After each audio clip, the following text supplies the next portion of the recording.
Welcome to this explainer. If you crack open pretty much any standard history book and look up the age of discovery, you're going to see a very familiar timeline, right?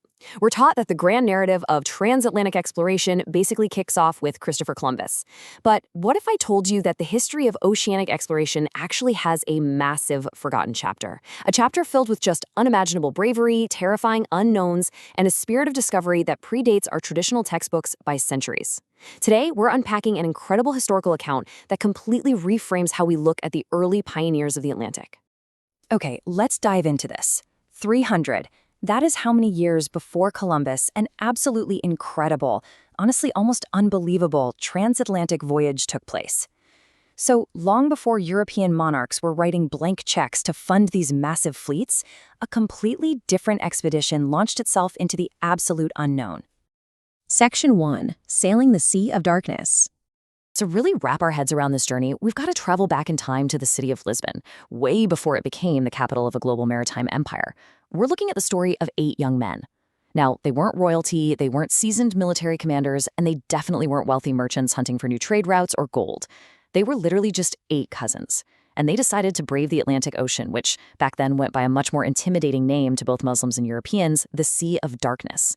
Actually, in an old neighborhood of Lisbon today, there's still this narrow little alleyway known as the Path of the Deceived, or in Arabic, Darb al-Maghorarian. It was named specifically after these cousins. So why deceived? Well, in that era, the ocean was surrounded by intense myth and, frankly, paralyzing fear. People genuinely believed the sea was swarming with massive monsters, and even wilder, that the sun literally died at the edges of the ocean. So sailing west into the Atlantic, that was considered a certified suicide mission. Anyone who even tried it was thought to have basically deceived themselves into a death wish. But here's the thing. Despite all those terrifying legends about monsters and a dying sun, these 8 cousins just didn't care. They went ahead and built a sturdy ship, packed it with food and water, hoisted their sails, and just headed west. And they were driven by one singular, overwhelmingly powerful question. What is beyond the horizon? They weren't out for conquest, They were driven purely by this intense, totally human curiosity to solve this one massive mystery. Now, what's really interesting about this slide is this staggering 38-day timeline of their journey straight into the unknown. We've broken the voyage down into 4 distinct phases here. Now, I know 38 days out on the open ocean might not sound like a huge deal to us today, but remember, we're talking about an era long before accurate compasses, complete maps, or honestly any guarantee whatsoever of making it back home. Let's walk through exactly how these harrowing stages played out. Well, for the first 11 days, they actually made great time sailing steadily west, pushed along by favorable winds. But then, everything just suddenly flipped. According to the vivid descriptions in the source texts, the water turned this terrifying pitch black. The waves swelled up so high they looked like literal moving mountains. And the air itself grew incredibly heavy with what was described as the violent smell of the sea. I mean, with every single crashing wave, these guys felt death right at their doorstep. They pretty quickly realized that continuing westward into this violent darkness was going to mean absolute annihilation. So, to survive, they made a desperate split-second decision to change course. They turned south, completely surrendering to the ocean currents to just carry them wherever. Section 2. The Mysterious Sheep Pollen.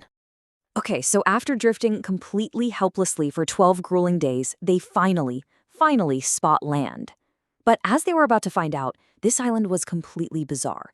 It was absolutely covered in these massive flocks of countless sheep, but there was no shepherd, no houses, literally zero trace of human life anywhere.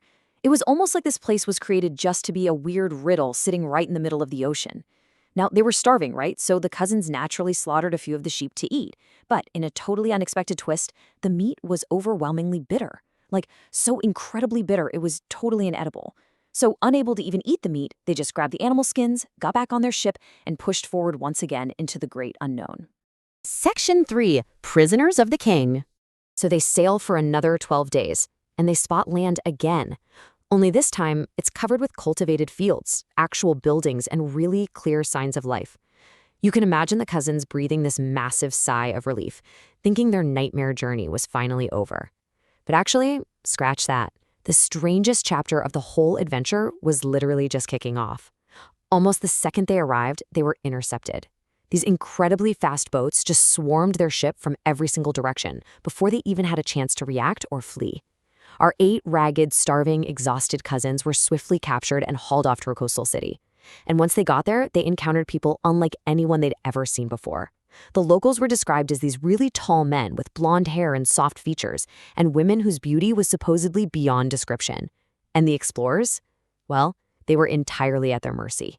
The captors dragged the cousins right before the local king, and to their absolute shock, standing right there next to the king, is an interpreter who speaks fluent Arabic. The king looks down at these battered, exhausted sailors and just asks, "What brought you here?" And the cousins gave this incredibly honest, simple answer. They said, "We rode the sea to see its wonders, and to discover where it ends." I just love that. It was this pure, unfiltered confession of scientific and geographic curiosity.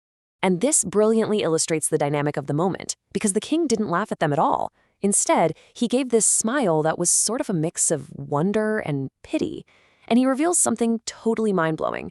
He tells them that his own father had attempted the exact same thing. His father had sent men out into the ocean for a full month until the light vanished. But finding only darkness, they were forced to turn back without ever finding the end. So the Sea of Darkness had totally defeated the king's father, just like it had very nearly defeated our 8 cousins. Section 4. Return to the unknown coast. Now, because the king really understood their drive, and hey, maybe he just pitied their foolish bravery, he decides not to punish or execute these intruders.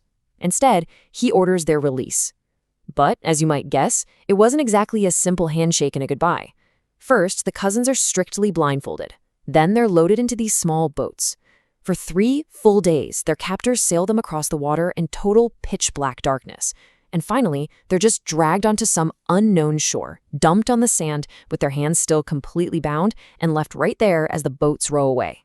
So they're just lying there, bound on this random beach until sunrise. Eventually, they hear the voices of men walking toward them. Turns out, these men were locals from Morocco, and they quickly untie the exhausted explorers. One of the Moroccans is just staring at their battered, windburned faces and asks this really chilling question: "Do you know how far you are from your country?" The cousins obviously just shake their heads, and the man replies, 2 full months. It was really only in that exact moment that the terrifying, immense reality of their journey set in. They had been at sea for 38 days, traveling thousands of kilometers into the total unknown, only to end up incredibly far from their home back in Lisbon. Section 5. The Forgotten Pioneers of Discovery. Honestly, this staggering 38-day survival story really shifts our whole historical perspective, doesn't it? These men traversed a truly terrifying ocean without any of the fancy navigational tools that later European explorers would rely on so heavily. I mean, they didn't have accurate compasses, they definitely didn't have complete maps. They sailed entirely on raw courage and this unrelenting desire to just know what was out there. And the only reason we even know about this today is because it wasn't lost to myth. This voyage, along with really detailed descriptions of the vast ocean and its islands, was carefully documented by prominent Muslim historians and geographers of that era, heavy editors like al-Masudi, al-Idrisi, Ibn al-Wardi, and Ibn Fadlallah al-Omari. The historical records even mention other brave pioneers, like the bold Andalusian sailor Kashkash, who is said to have navigated the Sea of Darkness centuries before the famous European fleets ever even set sail. So the crucial point is this: whether these specific explorers actually reached the Americas or just some entirely unknown islands out in the Atlantic, their story proves a really fundamental truth. The spirit of discovery, that deep drive to chart the unknown, was absolutely not a strict monopoly of the traditional European age of exploration. Long, long before Columbus, there were these incredibly daring attempts launching straight out of the Islamic and Andalusian worlds, completely fueled by science, curiosity, and just an unbreakable human spirit. These nameless men who walked the path of the deceived absolutely deserve their rightful place in the history of Atlantic exploration. You know, the history we learn is so often just the history that happened to survive to be bound in our textbooks. The story of those 8 cousins from Lisbon reminds all of us that human curiosity has almost always been stronger than human fear. It really makes you wonder, doesn't it? If an epic 38-day transatlantic voyage from centuries before Columbus was nearly swallowed up by time, what other incredible chapters of human history remain hidden just beyond our horizon, just waiting to be rediscovered?